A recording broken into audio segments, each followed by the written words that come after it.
She had it all: wealth, status, a perfect fiancé. But in one devastating moment, Emma Sinclair lost everything. Betrayed, humiliated, and abandoned by her own family, she found herself drowning in heartbreak until a mysterious stranger made her a shocking offer: marry me. What started as a reckless decision soon unraveled a web of secrets. Who really was Lucas Carter? And why did he seem to know more than he let on? This is a story of love, revenge, and fate's unexpected twists. Where are you watching from? Let us know. And don't forget to like, share, and subscribe for more unforgettable stories. The grand ballroom of the Harrington Hotel gleamed under the golden glow of chandeliers, a dazzling display of wealth and power. The air was thick with the scent of roses and champagne, mingling with the quiet hum of New York's elite, engaging in polite conversation. Tonight was supposed to be perfect. The night Emma Sinclair had dreamed of ever since she was a little girl. Standing near the center of the room, she adjusted the delicate lace of her ivory gown, her fingers lightly grazing the crystal flute of champagne in her hand. Her heart fluttered with excitement. In just a few minutes, she and Nate would finally announce their engagement. Everything was set.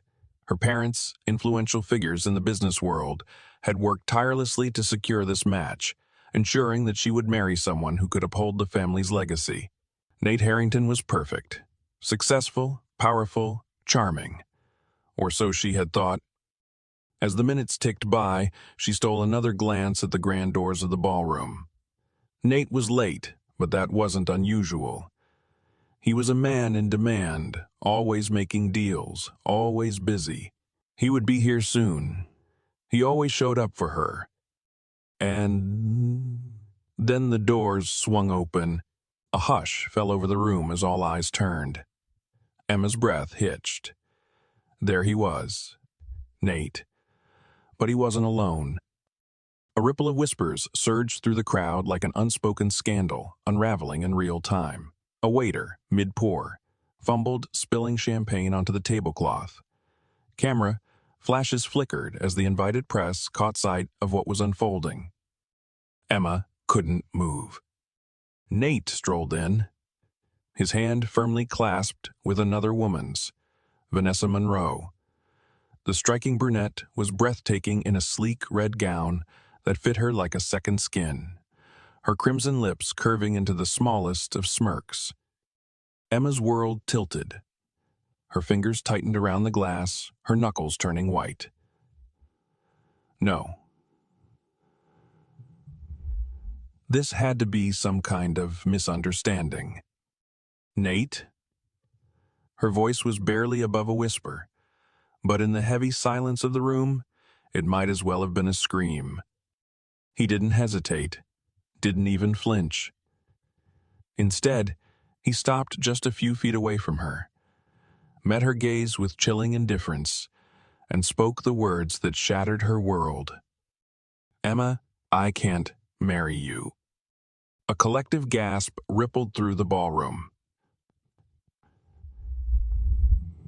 Somewhere in the distance, a glass shattered against the marble floor. Emma's stomach twisted into knots, her ears ringing. I don't understand. She forced the words out, her voice barely steady. You proposed to me, Nate. Nate exhaled, as if this entire conversation was a mere inconvenience. Did I, though? His lips curled into something that wasn't quite a smile. Or was it just a conversation our families arranged? Emma's breath hitched. This wasn't real. This wasn't happening. I needed your family's name, he continued smoothly, his voice void of any emotion. It was good leverage at the time. But now, he turned slightly, letting Vanessa's perfectly manicured fingers trail up his arm. Now, I have better options. Vanessa chuckled softly, her tone dripping with amusement. The weight of his words crushed her chest. Emma stared at him, searching. desperately, foolishly, for some sign that this was a cruel joke, that this was all some misunderstanding, that the man she had loved for years wasn't capable of doing this to her. But Nate just smirked. Vanessa tilted her head, faux sympathy lacing her words. "You're a sweet girl, Emma. But let's be honest, you don't belong in Nate's world. You never did." The whispers grew louder. Eyes burned into her from every direction. Poor girl. So embarrassing. Did she really think he loved her? Emma turned toward her mother, praying for even the smallest sign of comfort, of reassurance. But when their eyes met, there was no concern, no sympathy, only cold, unwavering disappointment. "You have humiliated us," her mother said, her voice low, sharp as a blade. Emma's lips parted. I didn't."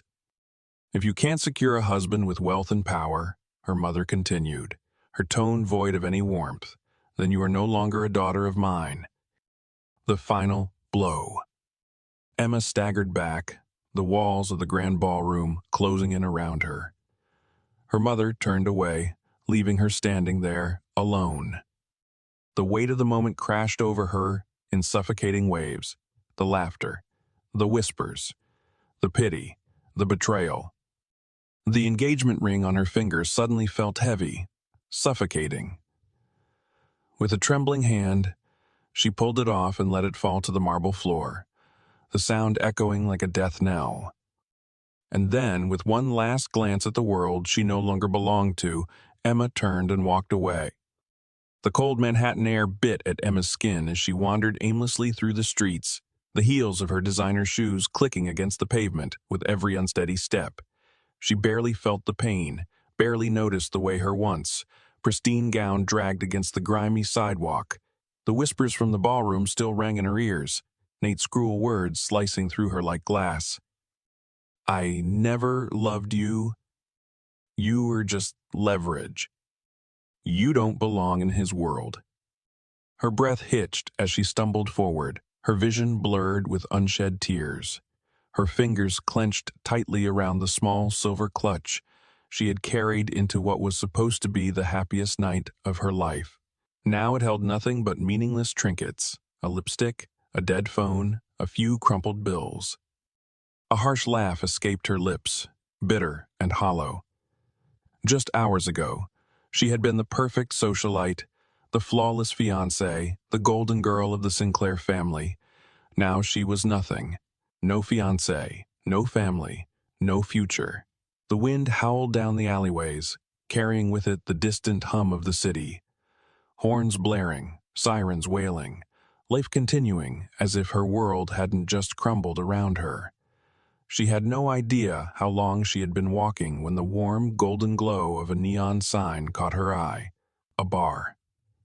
Small, tucked away between two aging buildings, its entrance barely noticeable to the untrained eye.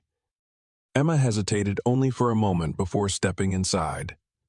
The door creaked as she pushed it open, the scent of whiskey and old wood greeting her like an old friend. The place was quiet, the kind of bar that catered to those who didn't want to be found. A few weary souls sat hunched over their drinks, lost in their own miseries. The bartender barely glanced at her as she slid onto a worn-out stool, her dress starkly out of place against the peeling wood and flickering neon lights. "Whiskey. Neat." Her voice came out hoarse, raw from holding back tears. The bartender raised an eyebrow but said nothing, pouring her a generous glass before stepping away. Emma took a sip, wincing as the liquid burned down her throat. Good. She wanted it to hurt. "You don't seem like the whiskey type," a voice murmured beside her. She turned her head and found herself staring at a man a few stools away. He wasn't the kind of man she was used to. No tailored suit, no excellered suit, no expensive watch, no perfectly styled hair. Instead, he wore a plain dark jacket over a simple gray t-shirt, his sleeves pushed up to reveal strong forearms. His hair was slightly tousled, as if he didn't care enough to fix it. But his eyes, they were sharp, deep, unreadable. Emma let out a bitter laugh. "Maybe I wasn't before," she muttered, taking another sip. "But people change." The man tilted his head slightly, studying her. "Rough night?" She let out a dry chuckle. "You could say that." Maybe it was the whiskey. Maybe it was the sheer exhaustion of the night. Or maybe it was the fact that he was a stranger, someone who wouldn't judge her the way the rest of the world had. But before she knew it, the words were spilling from her lips. She told him everything: the engagement, the betrayal, the humiliation, the moment her own mother turned her back on her. The man listened, never interrupting, just watching her with those dark, knowing eyes.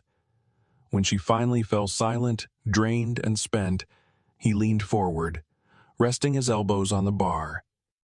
"If you need a husband," he said casually, "I'm right here." Emma blinked. Then she laughed. A real, startled laugh. She teased, eyes glimmering with drunken amusement. "You want to marry me?" The man smirked, slow and lazy. "Why not? You need a husband." "I don't have anything better to do." She should have walked away. She should have called him insane, thrown the rest of her whiskey in his face, and left. But instead, she just stared at him. At the confidence in his voice, the ease in which she spoke as if this was the most natural thing in the world. Maybe it was the alcohol. Maybe it was the heartbreak. Or maybe it was the fact that, for the first time tonight, she felt like she was in control of her own fate. So she lifted her glass in a mock toast and grinned. "All right, stranger, let's get married." Emma woke with a pounding headache and an unsettling sense of wrongness. The air smelled different. Coffee and something vaguely familiar but not quite right. The sheets beneath her were rough, not the silk ones from her penthouse. Slowly, cautiously, she peeled her eyes open. The room was dimly lit, a soft glow filtering through the old curtains. The ceiling had a crack running across it, and the walls were painted in a color that had long since faded. And then she saw it, the cheap silver ring on her left hand. Her stomach dropped. This wasn't a dream. Panic gripped her chest as she turned her head, too afraid of what she'd find. And there he was, the stranger from the bar, lying beside her, shirtless. Emma gasped, sitting up so fast her head spun. Her pulse pounded as she clutched the blanket to her chest, her brain scrambling to piece together the night before. She barely had time to process the disaster before the man stirred, exhaling softly as he stretched. Then, as if sensing her wide-eyed horror, he cracked open one eye and smirked. "Morning, wife." Emma groaned and buried her face in her hands. "No," she mumbled. "No, no, no." "Afraid so," he said, amusement lacing his tone. He sat up, ruffling his already messy hair before standing and stretching, completely unfazed by the situation. Emma peeked through her fingers. "This is a joke, right?" He shrugged, walking toward the tiny kitchenette as if they did this every morning. Vegas-style wedding. Signed papers. "You were very insistent." He grabbed a mug and poured himself coffee. "You don't remember?" Emma squeezed her eyes shut, trying to summon any memory beyond the whiskey, the laughter, the reckless toasts.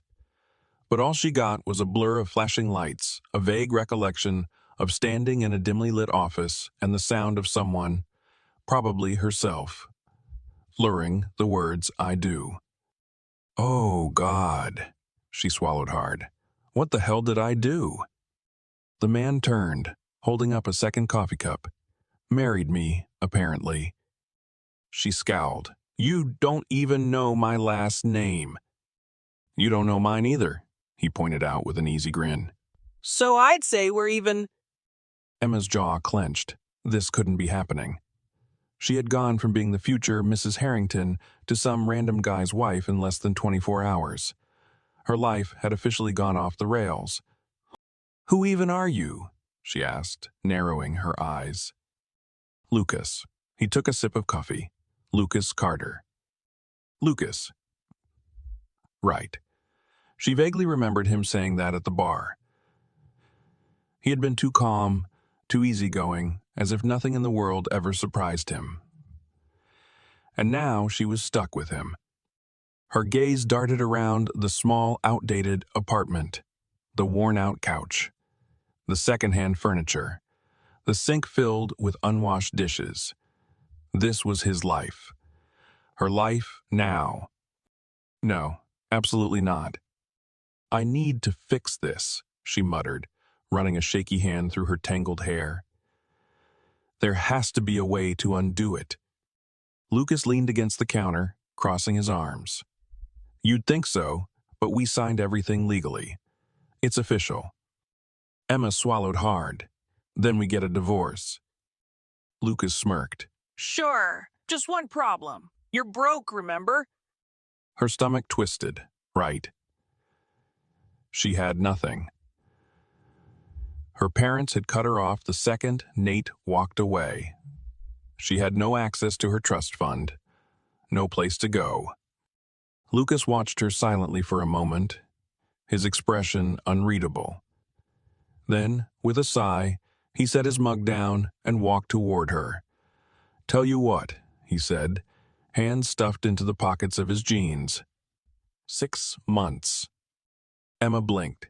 What? We stay married for 6 months, he repeated. No expectations, no strings attached. Just figure things out. Then, if you still want to leave, we'll go our separate ways. Emma stared at him. 6 months. Could she really do this? Live with a man she didn't know in a world that wasn't hers? She had no other option. Swallowing her pride, she exhaled sharply and met his gaze. Fine, she said through gritted teeth. 6 months. Lucas grinned, stepping back toward the kitchen. Great. Now, do you want eggs or toast? Emma groaned again, flopping back onto the couch. This was going to be a disaster. Emma had never known a life without luxury. She had grown up in a world where everything was effortlessly taken care of. Designer clothes appeared in her closet without her lifting a finger. Gourmet meals were prepared by chefs, and the thought of doing something as mundane as laundry had never even crossed her mind. But now, standing in the middle of Lucas Carter's tiny, cluttered apartment, she realized just how useless she was in the real world. She scowled at the pile of clothes in the basket beside the washing machine, her arms crossed as if sheer willpower alone would make them wash themselves. Lucas, of course, found the entire situation amusing. Are you just going to stare at it, or do you want me to explain how washing machines work? His voice was laced with teasing as he leaned against the doorframe, a coffee mug in hand. Emma shot him a glare. I know how washing machines work, Lucas. Do you? He arched an eyebrow. Because you've been standing there for 5 minutes like you're expecting it to read your mind. She huffed, yanking open the lid and grabbing a random bottle of detergent. How hard can it be? Lucas took a sip of his coffee, watching in obvious amusement as she poured nearly half the bottle into the machine before shoving the clothes inside and slamming the lid shut. He didn't say anything, just waited. A few seconds later, soap suds started spilling out from the sides. Emma's eyes widened. Oh no, oh no, no, no. Lucas laughed, stepping forward to shut off the machine before the entire place flooded. Jesus, Princess? Are you trying to drown my apartment? Emma groaned, covering her face with her hands. "Why is this my life?" Lucas handed her a towel, still grinning.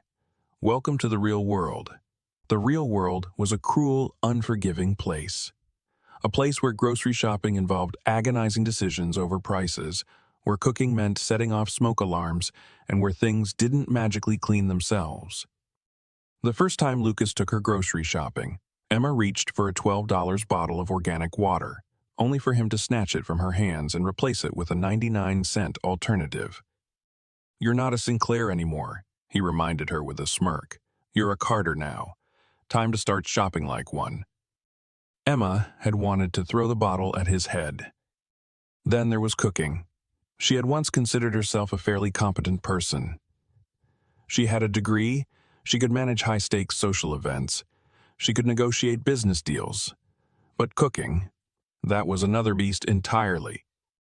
The first time she tried to make dinner, she ended up burning the chicken, setting off the fire alarm, and nearly choking the both of them with smoke.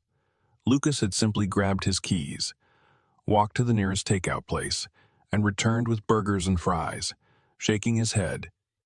"You have many talents," he said, biting into his food, "but cooking is definitely not one of them." Emma groaned, stabbing at her fries. "I used to eat at Michelin star restaurants." Lucas smirked. "Yeah, well, welcome to the world of $5 burgers and instant ramen." It was humiliating, frustrating, but also oddly freeing.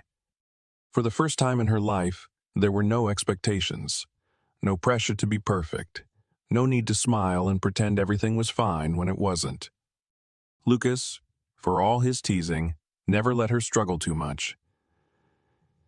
He didn't pity her, didn't coddle her, but when she was about to break, he was there. Like the night the power went out during a thunderstorm. Emma sat curled up on the couch, the darkness pressing in around her, the sound of rain lashing against the windows. For the first time in days, she felt truly lost. She wasn't just living in a different world. She wasn't just living in a different world. She had no world of her own anymore. She hadn't even realized she was shivering until a heavy blanket draped over her shoulders. She turned her head and found Lucas sitting beside her, stretching his long legs out in front of him. He didn't say anything. He didn't tell her everything would be okay or promise that things would get better. He just sat there, solid and steady, a quiet presence in the storm. And for the first time in what felt like forever, Emma didn't feel so alone. Emma had always prided herself on her ability to read people. Growing up in high society, she had learned to recognize the subtle tells.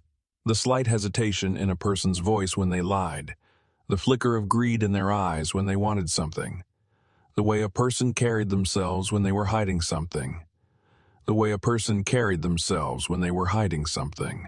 And Lucas didn't make sense.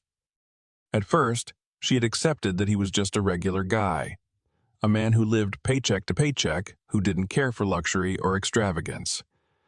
But little things didn't add up. It started with the wine. One evening, Lucas brought home a bottle of red wine. Nothing fancy, just something he had grabbed from the store. Emma, who had grown up in a world where people debated over vintage versus terroir, smirked. "Let me guess," she teased, pouring herself a glass. "You're a beer guy, aren't you?" Lucas chuckled but said nothing as he poured himself a glass. Then, to her shock, he swirled the wine in his glass, examined the color under the light, took a deep inhale, and sipped it like a seasoned sommelier. Emma froze, her glass halfway to her lips. What was that? Lucas raised an eyebrow. What was that? That, she gestured at his glass. That was a proper wine-tasting technique. Lucas smirked. "Maybe I just like wine." Emma narrowed her eyes. Normal guys don't do that. Then there was the car incident.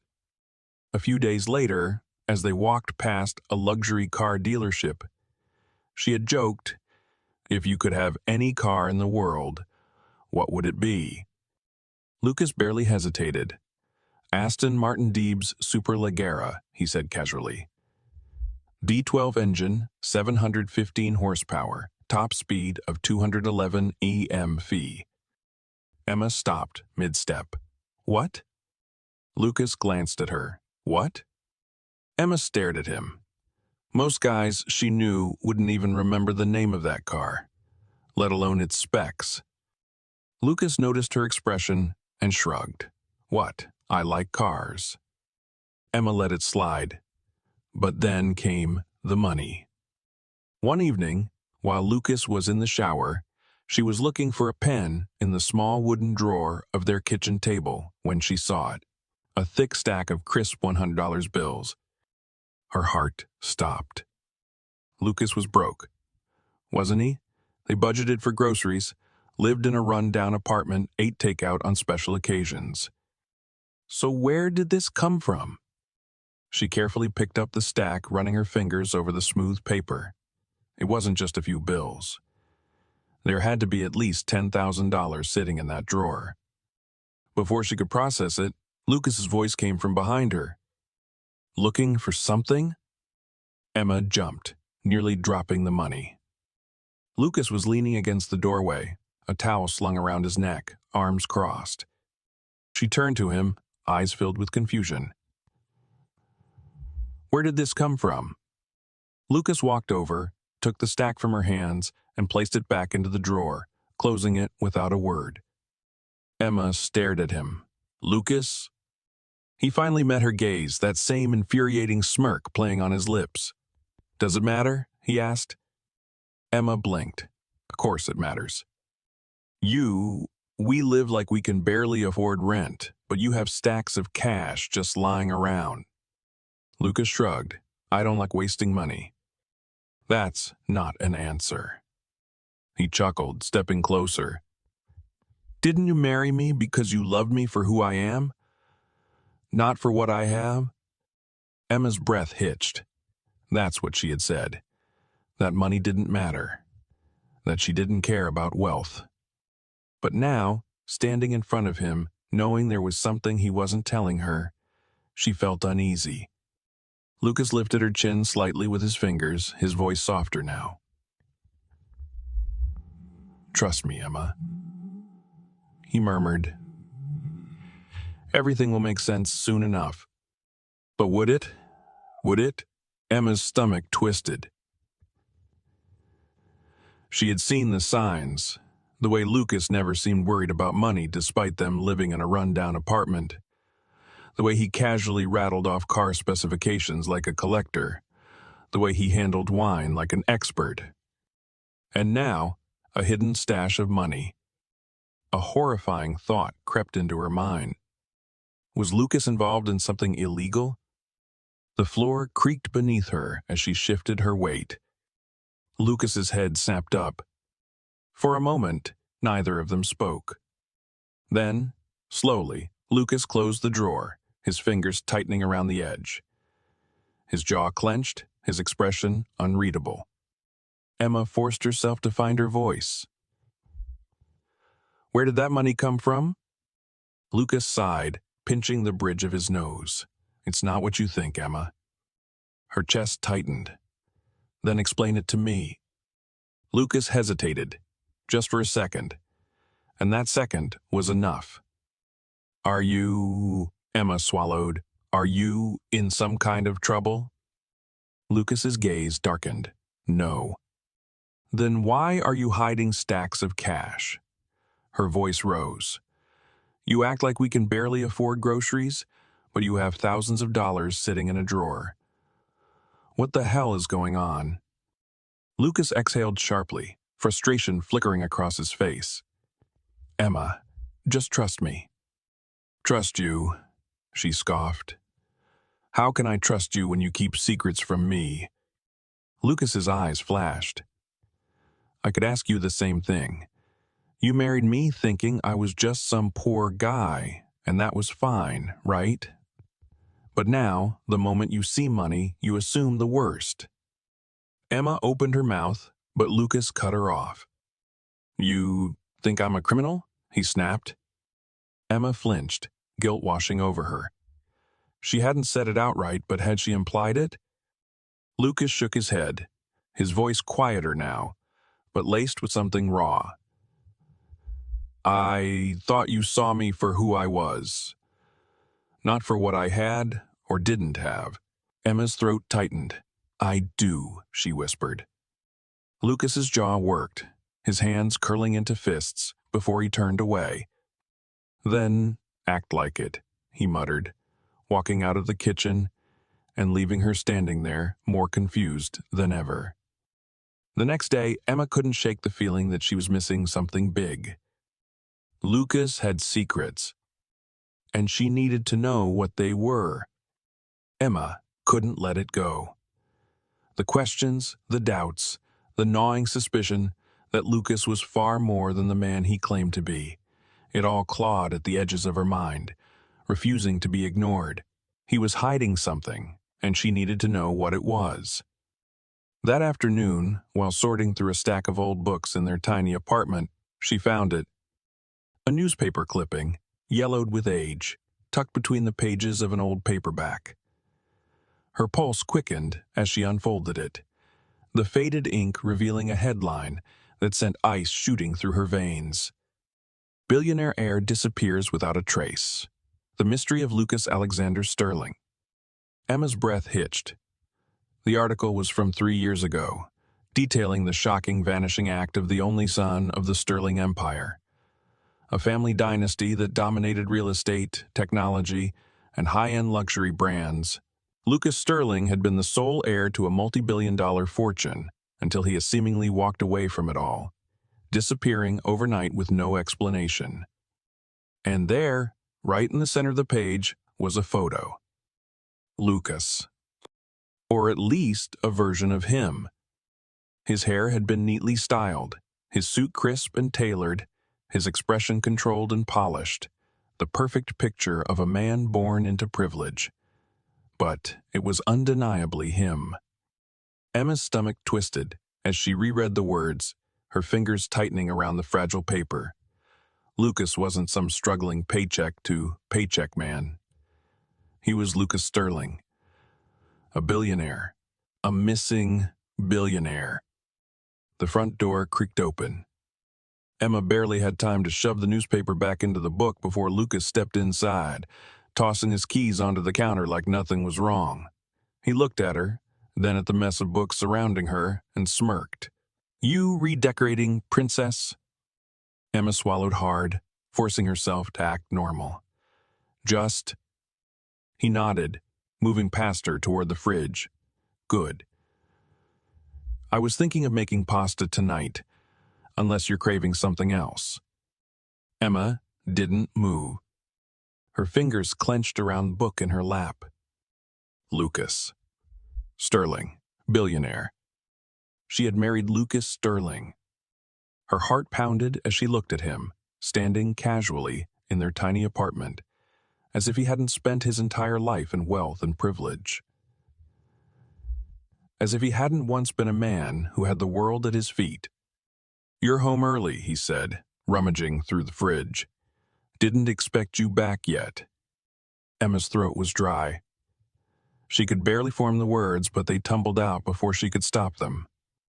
Lucas Alexander Sterling. The air in the room shifted.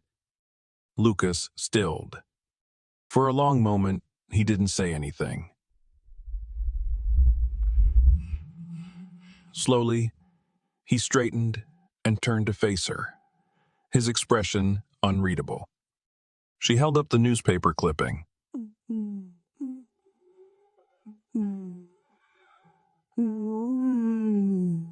Isn't it? His jaw ticked, but his face remained calm.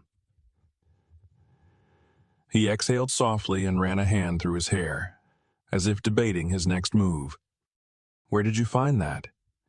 His voice was low, controlled, but there was something beneath it, a quiet resignation. That's not the point, Lucas, she snapped, standing up. The point is you lied to me. You let me believe you were just some regular guy when, in reality, you're him, the missing Sterling heir. Lucas leaned against the counter, crossing his arms. You say that like it changes something. Emma gaped at him, Are you serious? Of course, it changes something. You disappeared. You vanished from one of the wealthiest families in the country, and now you're here, living like you can barely afford rent. What the hell is going on? Lucas sighed, rubbing the back of his neck. I didn't disappear, I left. Why? Why? He was silent for a moment. Then, finally, he met her gaze. Because I didn't want to be that man anymore. Emma's breath hitched. What does that even mean? Lucas exhaled. Do you know what it's like to never know if people love you or your money? To have women look at you like a prize to be won, not a person. To be surrounded by people who only care about you when you have something to offer them. His voice was quiet, but there was a rawness beneath it.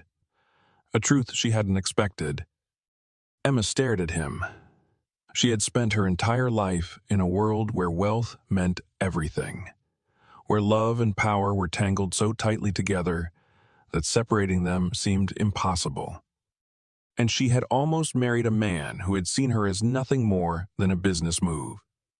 Her chest tightened. You left it all behind, she murmured. Lucas nodded. I needed to know what it was like to be me. Not the billionaire, not the heir, just Lucas.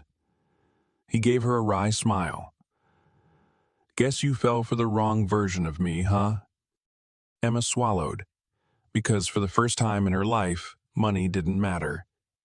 He did. A tear slipped down her cheek before she could stop it. Lucas stepped closer, his hand lifting to cup her face, his thumb brushing away the tear. I never meant to hurt you, Emma, he murmured.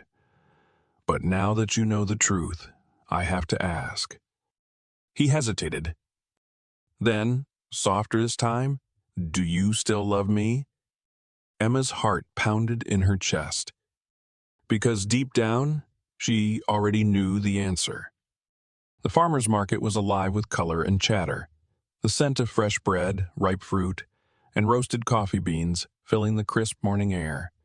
Emma walked beside Lucas, the routine of their Saturday mornings becoming strangely comforting. It had started as something simple, a way to get out of their cramped apartment to pick up groceries.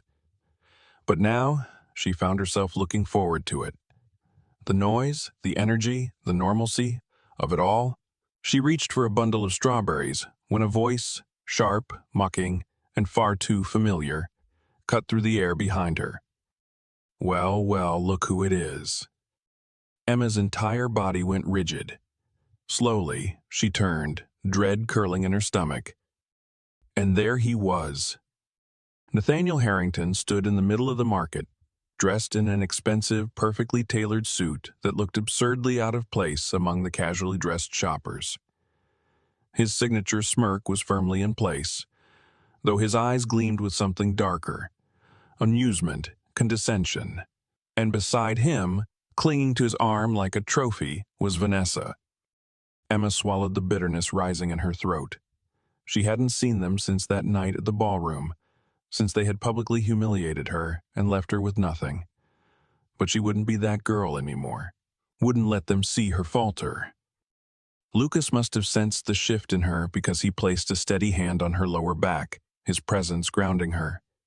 Friends of yours? He asked lightly, though there was an edge to his voice. Emma exhaled slowly, something like that. Nathaniel's smirk widened. I have to say, Emma, I almost didn't recognize you. His gaze raked over her, lingering on her casual jeans and sweater. No designer dresses, no diamond jewelry. What happened? Did reality finally catch up with you? Vanessa let out a soft laugh, her perfectly manicured nails tracing lazy circles on Nathaniel's arm as she looked Lucas up and down with a sneer. And this must be your husband, she drawled, her voice thick with fake sweetness. Tell me, does he even own a proper suit, or is this how you live now? Emma felt Lucas stiffen beside her, but his expression remained unreadable. Calm. Controlled. She had no idea how he could stay so composed in moments like these, how he could remain utterly unshaken in the face of arrogance. Nathaniel crossed his arms, clearly enjoying himself. It's actually sad, really. You used to be someone, Emma. And now look at you, married to a man who can barely afford a decent pair of shoes. Emma's blood boiled. How dare he? Lucas had been nothing but kind to her, patient with her, had given her a life that, while different, was real. Honest. He was more of a man than Nathaniel would ever be. She lifted her chin, meeting Nathaniel's gaze head on. At least he loves me, she said evenly, her voice steady, proud. For the first time, Nathaniel's smirk faltered, just for a split second. Then he laughed, cold and dismissive. Love, he echoed. Oh, Emma, that's cute. But let's be honest, love doesn't pay the bills. Vanessa leaned into him, her red lips curving into a wicked smirk. And let's be real, what does your husband have, other than that old jacket? Emma's fingers curled into fists, but before she could speak, Lucas finally did. I have enough, he said smoothly. His voice was calm, unbothered. But his eyes, they told a different story, dark, calculating. Like he was amused by something no one else understood. Nathaniel frowned slightly, as if for the first time he sensed that something wasn't quite right. Vanessa, however, scoffed. You're delusional. Lucas simply tilted his head, his lips curling into a small, knowing smile. A smile that sent a shiver down Emma's spine. Nathaniel shifted uncomfortably, and Emma, standing beside her husband, couldn't shake the feeling that the game was about to change in a way neither Nathaniel nor Vanessa would ever see coming. The city buzzed with the latest scandal, but this time Emma wasn't the one being whispered about. News of Nathaniel Harrington's crumbling empire had hit the financial world like an earthquake. His company, once a shining example of wealth and influence, was now bleeding money, stocks plummeting, and rumors swirling about reckless business deals gone wrong. Investors were fleeing, cutting tide before they could sink with the ship. Emma read the headlines in quiet satisfaction. Not out of spite. Not because she wanted revenge. But because life had a way of making sure people like Nathaniel got exactly what they deserved. She sat at the tiny kitchen table, scrolling through article after article on her phone. The words Harrington Holdings faces uncertain future and the fall of a financial giant stared back at her. A few months ago, she might have felt sorry for him. She might have convinced herself that he had been under pressure, that his cruelty toward her had been a symptom of something bigger. But now she knew better. A deep voice broke through her thoughts. You've been staring at that screen for an hour. Emma looked up to find Lucas leaning against the counter, arms crossed, watching her with quiet amusement. He was still dressed from the morning. Dark jeans, sleeves rolled up just enough to reveal the strong lines of his forearms.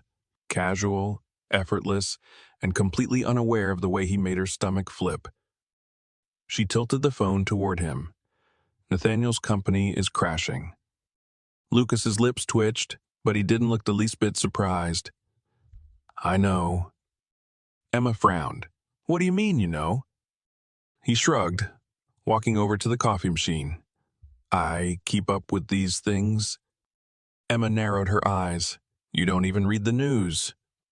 Lucas smirked, pouring himself a cup of coffee.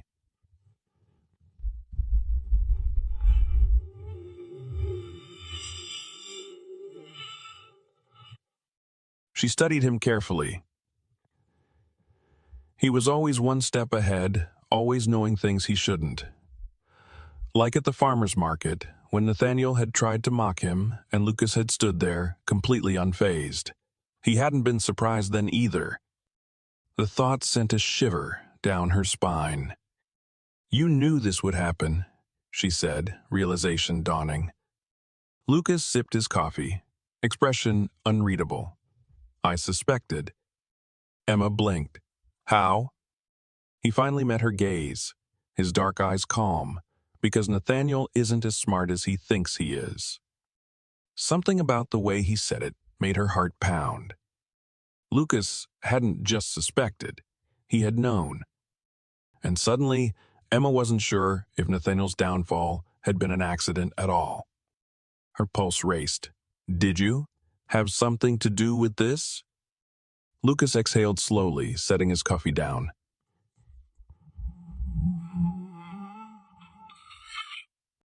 Emma's stomach twisted. Everything she knew about Lucas, the secrecy, the quiet power behind his words, the money he always seemed to have despite living like a struggling nobody, lashed through her mind. She thought about how easily he had let Nathaniel underestimate him, how he had smiled at the farmer's market, like he knew something no one else did. And now Nathaniel's empire was burning. Emma's lips parted. You...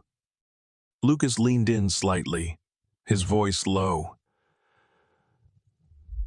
I didn't do anything illegal, if that's what you're asking. Emma swallowed hard. Then, what did you do? Lucas studied her for a long moment before giving her a slow, knowing smile. Let's just say, he murmured, I make it a habit of keeping an eye on people who wrong the people I care about. Emma's breath caught. People he cared about. She didn't know what to say, didn't know how to process the way her heart clenched at his words. Lucas had known this was coming. He had let Nathaniel dig his own grave, let him believe he had won, all while watching from the shadows. He had never needed revenge, because he had already won. The rooftop was bathed in the golden glow of fairy lights, the soft hum of jazz floating in the night air. A gentle evening breeze carried the scent of fresh roses, mixing with the warmth of flickering candlelight. The entire setup was breathtaking. Too perfect, too surreal. Emma stood in the middle of it all, utterly speechless. She turned to Lucas, who stood beside her, hands casually tucked into his pockets, watching her reaction with quiet amusement. You did all this? She asked, her voice barely above a whisper. Lucas smirked. I had some help. Emma let out a breathless laugh, shaking her head. You know, most regular guys don't have access to rooftop venues and private chefs. Lucas chuckled. Guilty as charged. He reached for her hand, his fingers warm and steady as he led her to the elegantly set table. He pulled out a chair for her. Before taking his own seat across from her.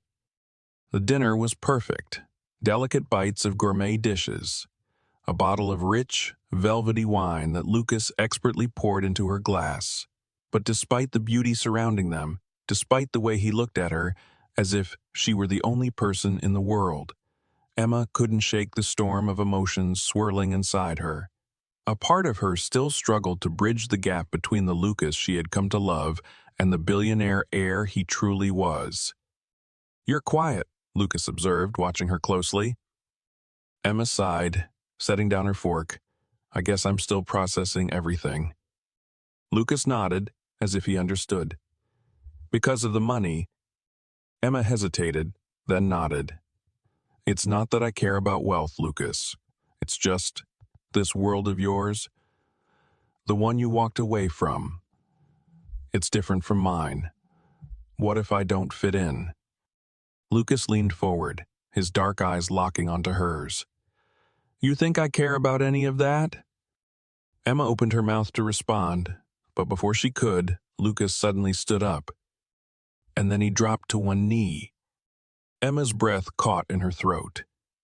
Lucas pulled a small velvet box from his pocket, flipping it open to reveal a stunning diamond ring that shimmered under the rooftop lights. Her heart pounded. Emma, he said softly, his voice steady but full of emotion. I don't want to just be the guy you married in a drunken moment. He took a breath, his eyes never leaving hers. I want to be the man you choose. The man who stands beside you. Not because of chance, but because you want me there. Emma felt tears well up in her eyes. Lucas took her hand in his thumb gently stroking her skin.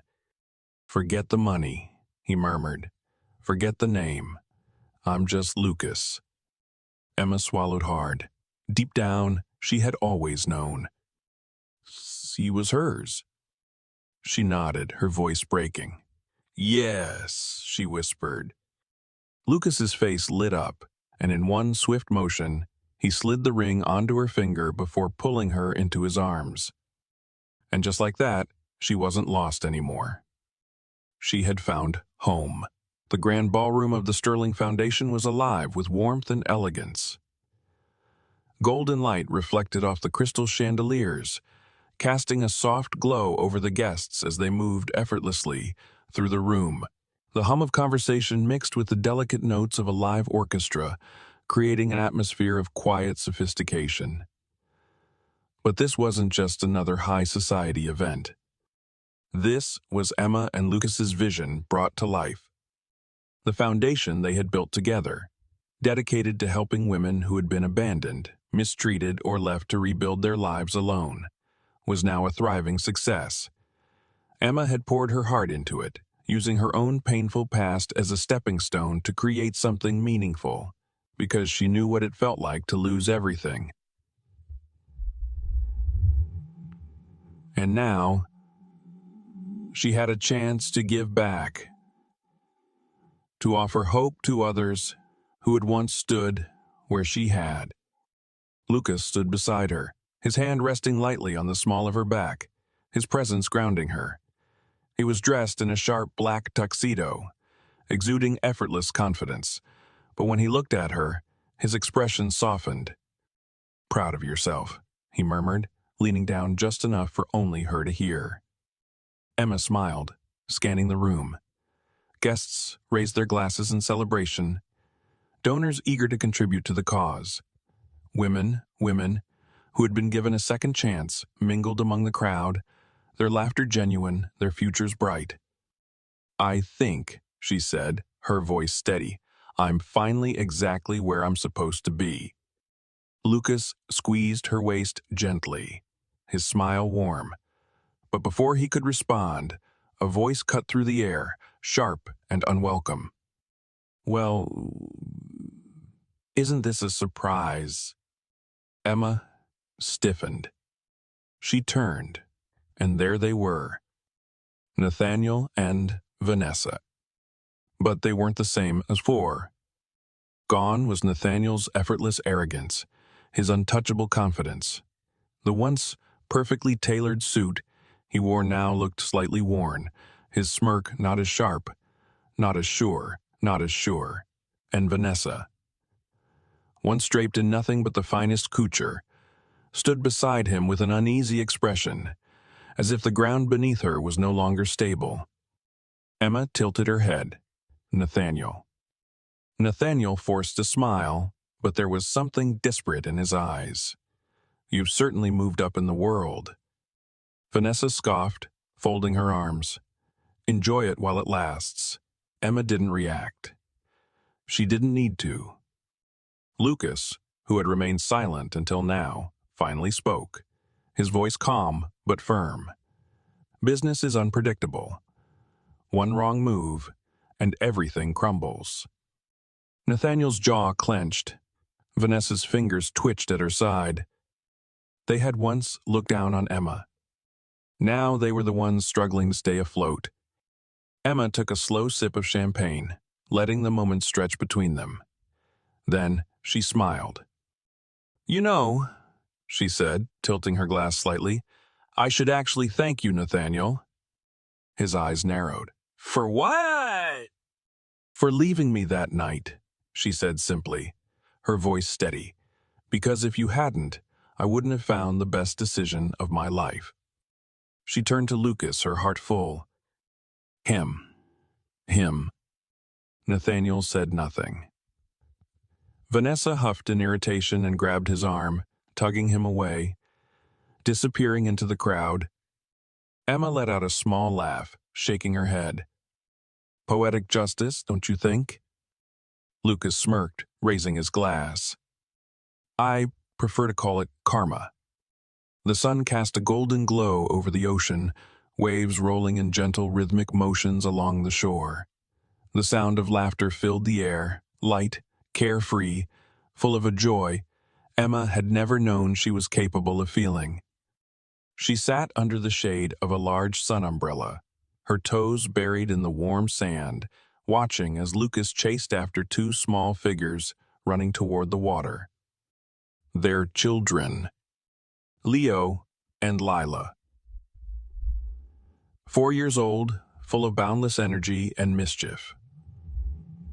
Giggled as they dodged their father's grasp, their tiny footprints disappearing with each retreating wave.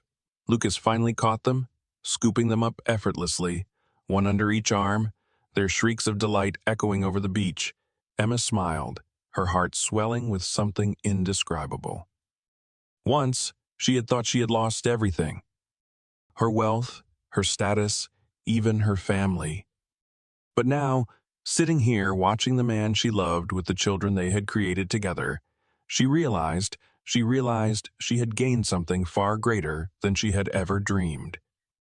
Lucas jogged back toward her, his hair tousled from the sea breeze, his face lit up with laughter as the twins clung to him like koalas. He leaned down, pressing a kiss to her forehead before grinning. You should have seen them. You should have seen them. Future track stars. Both of them. Leo puffed out his chest proudly. I'm faster than Daddy. Lucas feigned offense. Faster than me. That's impossible. Lila giggled, whispering loudly, Daddy's getting old. Emma laughed as Lucas gasped dramatically. Betrayed by my own daughter, he sighed, setting them down as they immediately started digging in the sand. Lucas sat beside Emma, stretching his legs out in the sand. His arm draped lazily over the back of her chair, his fingers brushing against her shoulder absent-mindedly. Happy, he murmured, glancing at her. Emma turned to him, truly looking at him. This man who had once been a stranger in a dimly lit bar, who had offered to marry her on a whim, who had hidden his identity, not out of deception, but out of a desperate need to be seen for who he really was now her home. She reached for his hand, threading her fingers through his. More than I ever thought possible, she whispered. Lucas lifted their joined hands and pressed a soft kiss against her knuckles, his eyes full of warmth. And as Emma looked back at their children, at the life they had built together, she knew without a doubt. Lucas was the best decision she had ever made.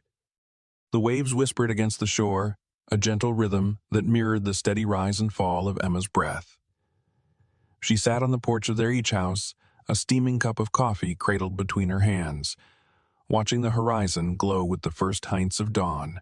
Behind her, inside the cozy home they had built together, the sound of quiet giggles drifted from the twins' room. Leo and Lila whispering about some mischievous plan before the day had even begun. Soon, they would come running, barefoot and full of energy, launching themselves into her arms, demanding breakfast, stories, adventure. And then there was Lucas. He stepped onto the porch, barefoot, shirt rumpled from sleep, hair still mussed in a way that made him impossibly handsome. He leaned against the wooden railing, coffee in hand, his dark eyes studying her with quiet affection. You're up early, he murmured. Emma smiled, tilting her face toward the breeze. Couldn't sleep. Lucas walked over, settling onto the chair beside her, stretching his long legs out in front of him. Thinking about something? She exhaled softly, her gaze fixed on the endless stretch of ocean before them. Just everything. She turned to him, her heart full. Did you ever think we'd end up here? Lucas chuckled, shaking his head. Emma laughed softly. Because God, wasn't that the truth? She had once thought she had life all figured out. She had been engaged to a man who, on paper, was perfect. She had been set to live a life of privilege, one that had been planned for her since birth. But then, everything had shattered. And in the wreckage, she had found him. A man who had taught her that love wasn't about power or wealth. It was about choosing someone every single day, even when things got hard, even when life was messy and unpredictable. She reached for his hand, threading her fingers through his. You know, she murmured, losing everything was the best thing that ever happened to me. Lucas studied her for a long moment before squeezing her hand gently. I think, he said, voice low, steady, that's because you didn't lose anything that really mattered. Emma swallowed past the lump in her throat, her eyes stinging. Because he was right. She had thought she had lost everything. But in the end, she had found everything that mattered.